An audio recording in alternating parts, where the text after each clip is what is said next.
영향을 주는 그리스도인이라는 제목으로 하나님 말씀 전하겠습니다. 제가 성인이 되고 군대 훈련소로 가면서 이제 여러 지역 사람들이랑 이야기해 볼 기회를 많이 갖게 되었습니다. 특히 저희 방 동기들이 이제 부산 사람들이 몇 명 있어서 이제 한 달 동안 같이 생활하고 밥도 먹고 이야기를 나누다 보니까 이제 제가 표준말을 쓰는데 부산 사투리의 특징이 이제 억양이 좀 강하고 되게 강약이 명확하지 않습니까? 그래서 저도 어느 순간부터 이제 부산 사투리를 같이 쓰게 되는 것이었죠. 이게 잠시 동안만 그랬던 게 아니라 훈련소 수료식을 마치고 집에 돌아와서도 이제 가족들한테 왔다 하면서 약간 이렇게 사투리를 썼던 기억이 있습니다. 이렇듯 사람은요, 살면서 누군가에게 영향을 받기 마련입니다. 자식이 부모에게 영향을 받기도 하고요. 또 좋아하거나 존경하는 롤 모델을 보면서 그 롤 모델의 사상과 생각에 영향을 받기도 하죠. 또 제 표준 말보다 이제 부산 말이 더 억세고 뚜렷하니까 제가 거기에 이제 영향을 받았던 것이죠. 보통 영향을 주는 주체가 견고하고 중심축에 있기 때문에 사람들은 거기에 이끌려서 영향을 받게 되는 것입니다. 그래서 이런 면에서 봤을 때 주님께서 그리스도인들에게 주신 그 신앙의 영향력이란 참으로 대단하죠. 예수님께서 우리들에게 너희는 세상의 빛과 소금이 되라라고 하신 말씀처럼 우리 마음속에 성령님이 함께 하시고 또 주님을 향한 확고한 영성이 자리 잡았기 때문에 세상 사람들이 그리스도인들의 영향력에 이끌려 주님께로 나아갈 수 있게 되는 것이죠.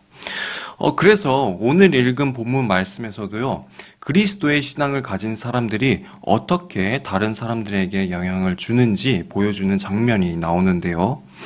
바로 바울과 신라가 2차 전도 여행을 떠나면서 빌립보에 당도했을 때에 벌어진 일이었습니다. 성령의 인도하심대로 이제 아시아나 비두니아 지역으로 가지 않고 이제 마케도니아 지역으로 가면서 이제 마케도니아 지역의 첫 성인 빌립보 도시로 오게 된 것인데요. 그곳에서 이제 어떤 한 귀신 들린 여종을 만나게 되는 것이죠. 근데 이 귀신 들린 여종이 바울 일행을 하루도 아니고 며칠 동안 집요하게 따라다니면서 괴롭게 만드니까 바울이 그 여종에게 들린 귀신을 이제 예수님의 이름으로 쫓아내게 되는데요. 바로 여기서 본문의 사건이 시작되는 것이죠. 이 여종의 주인들이 원래 여종이 점을 치는 것을 이용해서 이제 많은 금전적인 이익을 챙겼었는데 이 여종한테 이제 귀신이 나간 뒤에는 점을 치지 못하게 되니까 이 주인들이 화가 나서 바울과 신라를 향해 소란을 일으키고 로마에 반하는 풍속을 전한다 모함하게 되는 것입니다. 그렇게 바울과 신라는요, 자신들을 변호할 시간도 없이 끌려간 다음에 심하게 맞고 이제 감옥에 갇히게 된 것입니다. 그래서 이런 맥락을 살펴보고 오늘 본문 말씀을 살펴봤을 때 바울과 신라는요, 매우 억울한 상황에 처해 있었던 것이죠. 그 여종의 주인들에게 모함을 받은 상황 자체도 억울했겠지만은 성령님께서 다른 곳은 다 막으시고 이제 마케도니아로 인도하셨는데 그곳에 가니까 별 다른 활동도 하지 못하고 감옥에 갇히게 된 상황에 대해서 바울과 신라가 억울함을 가질 법한 것이었습니다. 그런데 성경에서는요, 바울과 신라가 뭐 억울해했는지 뭐 어떠한 감정을 가졌는지에 대한 기록은 되어 있지 않습니다. 하지만 그들이 끝내 한밤중에 했던 행동은요, 바로 하나님을 향한 기도와 찬송이었던 것이죠.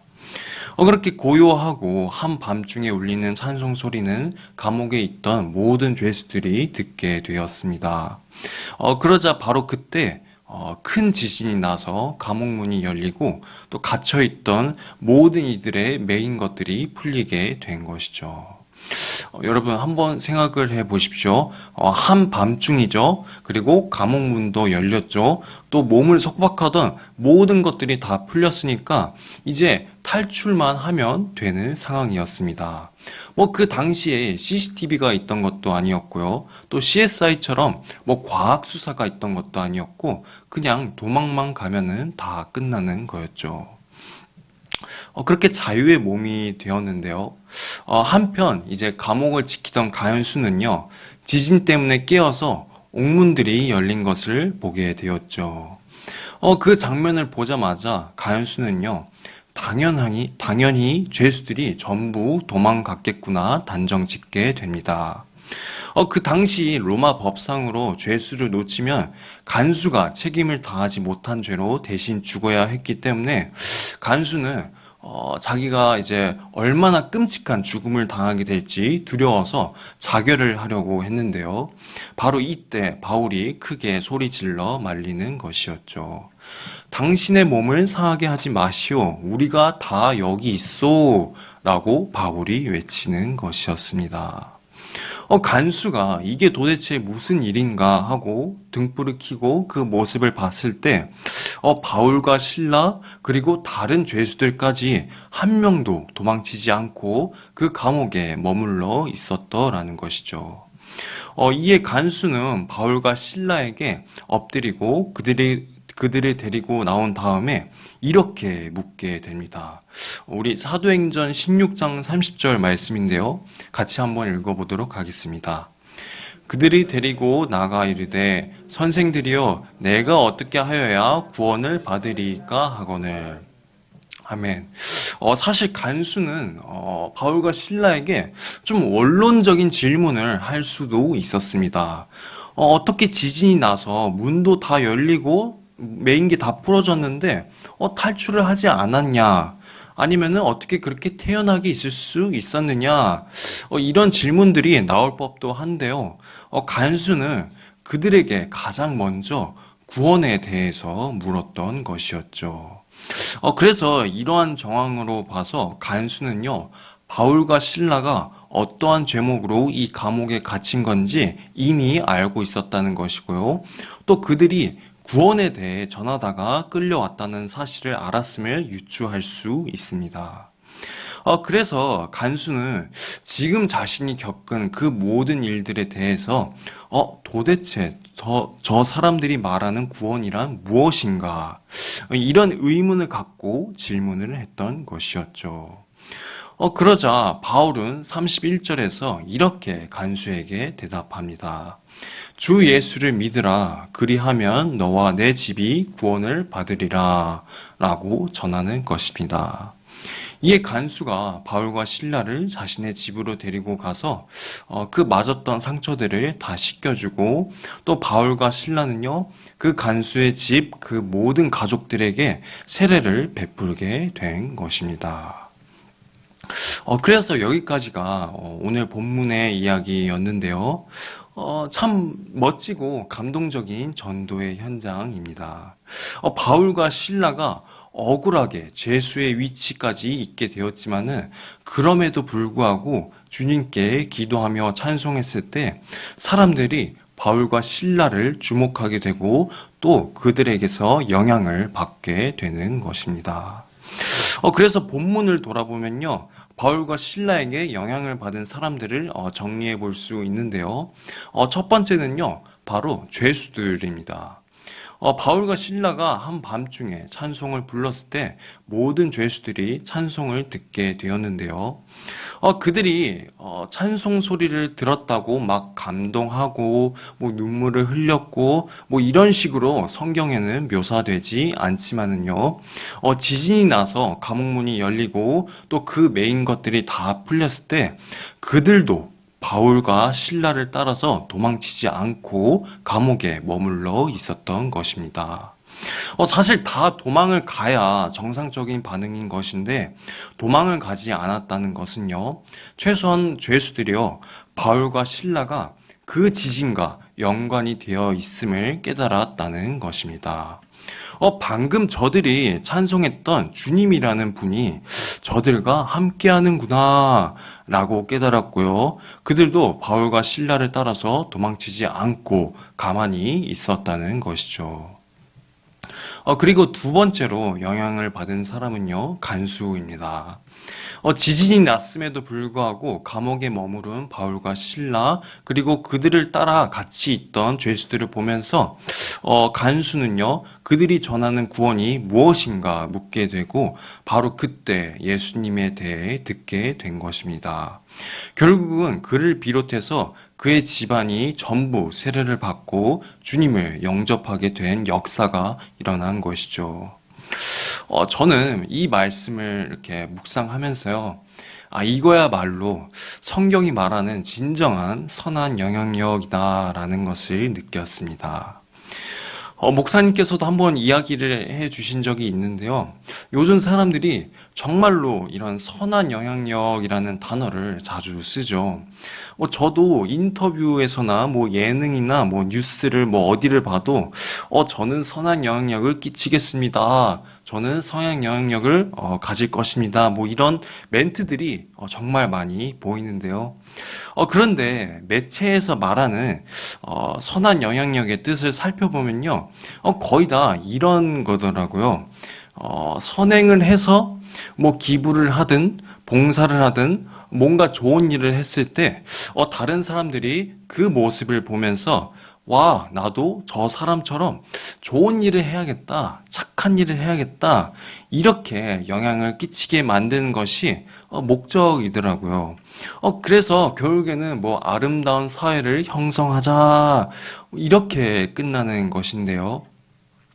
그런데 과연 선한 일을 해서 무언가 큰 일을 해서 많은 사람들을 감동시킨다 한들 그로 인해 사람들을 구원에 이르게 할 수 있을까요?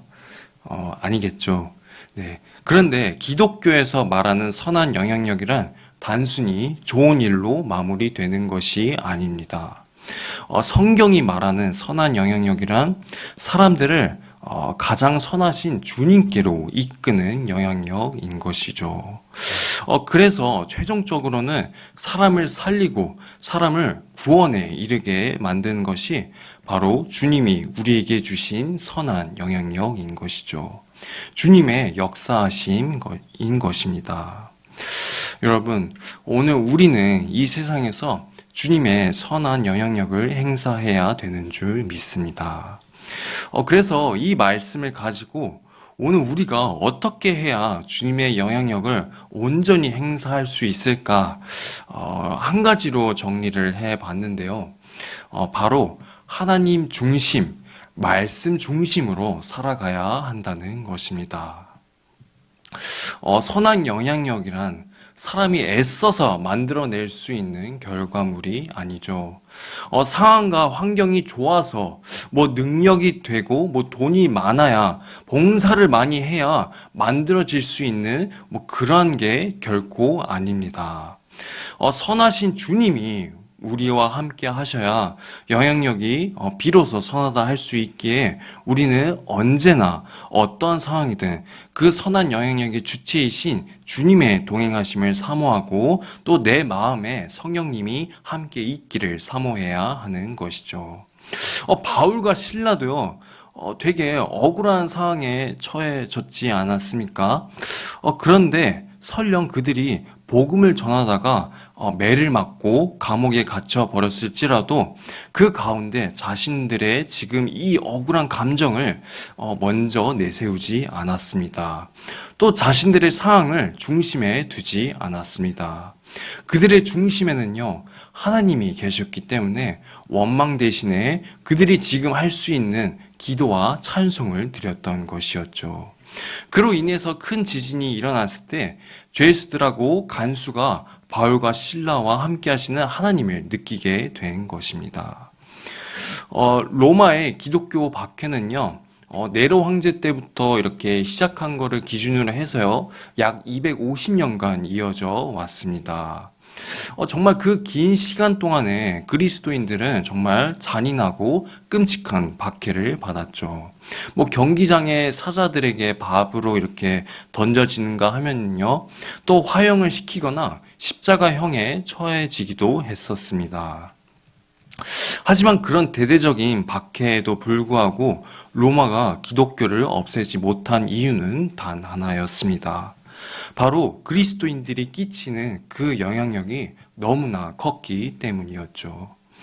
로마 제국이 그 당시에 최고로 강한 나라였다 할지라도 목숨을 바쳐가면서 주님을 전하는 그 그리스도인들을 보면서 많은 사람들이 의문에 빠졌던 것입니다. 아니 도대체 무엇 때문에 자기 목숨을 바쳐가면서까지 예수란 자를 선택할 수 있지? 아니 무엇 때문에? 이렇게 생긴 의문은요, 로마의 시민들뿐만 아니라 귀족들까지 그리스도인들과 함께 계신 주님을 바라보게 만들었던 것이죠. 그래서 나중에 로마의 기독교 박해 후기 때 이제 키프리안 역병이라고 하는 로마의 대대적인 전염병이 돌았을 때 그 당시 역사가들은요, 이때의 기독교인들이 한 행동에 대해서 이렇게 기록을 했었습니다.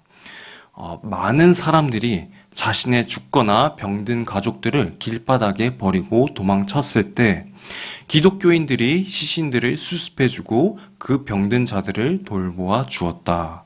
심지어 병이 자신에게 옮겨 죽게 되었을 때에도 그들은 기쁨으로 죽음을 맞이했다.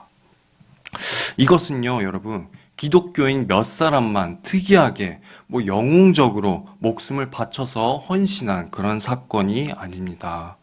그들의 중심에 주님이 계심으로 이루어진 하나님의 역사였던 것이었죠. 그래서 이 이후에 많은 이교도들이요, 기독교로 개종하게 되고요. 또 그리고 곧 이어서 콘스탄티누스가 기독교를 허용해 줌으로써 그 강대한 로마 제국이 결국에는 하나님의 영향 앞에 무릎을 꿇게 된 것이었습니다. 여러분, 오늘 우리의 삶도 마찬가지입니다. 우리도 세상의 한복판에 여러 일들을 겪으면서 살고 있죠.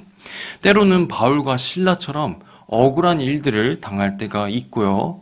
또 로마 시대의 그리스도인들처럼 괴로움을 겪으며 살아갈 때도 있는 것입니다.